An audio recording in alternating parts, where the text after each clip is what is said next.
तर फायनली आज मी जात आहे शेतावरती, कारण आज मिळणार आहे आमच्या 4 महिन्याच्या मेहनतीचा फळ. म्हणजेच आज आहे आमच्या शेतावर चूर्णा. म्हणून मी ट्रॅक्टर वगैरे पकडून सरळ आलो शेतावर. इथे येऊन बघतो तर मशीन वगैरे जागेवर लागली होती आणि उन्हाळा असल्यामुळे तापमान तर बिलकुल 42 डिग्री सेल्सिअस वर पोहोचला आहे. एवढ्या उन्हामध्ये काम करणे म्हणजे माणसाची तर पूर्ण वाट लागणे आहे. पण ते एवढ्या उन्हामध्ये हे भाऊ कसं काम करते तर यांनाच माहित. मी तर 2-2 मिनिटांमध्ये ग्लास पाणी पित होतो, कारण भाऊ गरमीच तेवढी होती. तर थोड्या वेळात मला माहित झालं की भाऊ वगैरे सर्व आपले सबस्क्रायबरच होते, तर यांना पण ब्लॉग मध्ये घेऊन टाकलो आणि माझा ट्रॅक्टर लागला होता तणच जमा करायला. आणि हे आहे आमची 4 महिन्याची मेहनत.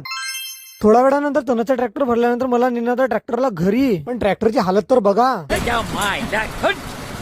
अरे मैं तो पूरा काला हो गया यार. त्याच्यानंतर ट्रॅक्टरला आणलो घरी आणि केलो ट्रॉली खाली. तेवढ्यात यश लागला माझ्या मागे की ट्रॅक्टरवर येतो मी. तर हा यश माझा भाषा आणि याने पकडला जीत की मी येतो वावरी. पण मी याची काही ऐकला नाही आणि याला घरीच ठेवला. त्याच्यानंतर वावरी तर बळ्यापैकी काम चालूच होता आणि हा भाऊ म्हणायला लागला की मला पण ब्लॉग मध्ये घे, तर याला पण ब्लॉग मध्ये घेऊन टाकलो. आणि थोड्या वेळामध्ये याने दिला मला मोबाईल. तर भाई साहेब मोबाईल वर दिसलं मला काय असं, औरत का चक्कर बाबू भैया, औरत का चक्कर. मतलब वो अलग ही लेवल का बंदा था. त्याच्यानंतर मी चढलो डायरेक्ट मशीनवर आणि वर चढून झाल्यानंतर शान वगैरे मारून झाल्यानंतर दाखवतो असं काय होतो का माझ्याशिवाय कोणतं कामच नाही होत. मी यावं म्हणून हेच सर्व काही काम चालू आहेत. वाह क्या एक्टिंग कर रहा है. थोड्या वेळानंतर बांधीमध्ये दिसला मला एक साप. तर आता हा साप कोणता आहे कमेंट मध्ये तुम्ही सांगा. आणि चूर्ण वगैरे होतलं पूर्ण सायंकाळ होऊन गेली होती आणि जोपर्यंत धान चुरून झाला तोपर्यंत पूर्ण रात्र होऊन गेली. म्हणून ब्लॉगला करू इथेच एंड. व्हिडिओ वगैरे आवडली असेल तर व्हिडिओला लाईक नक्की करा. तर चला मग भेटूया आपण नेक्स्ट ब्लॉग मध्ये.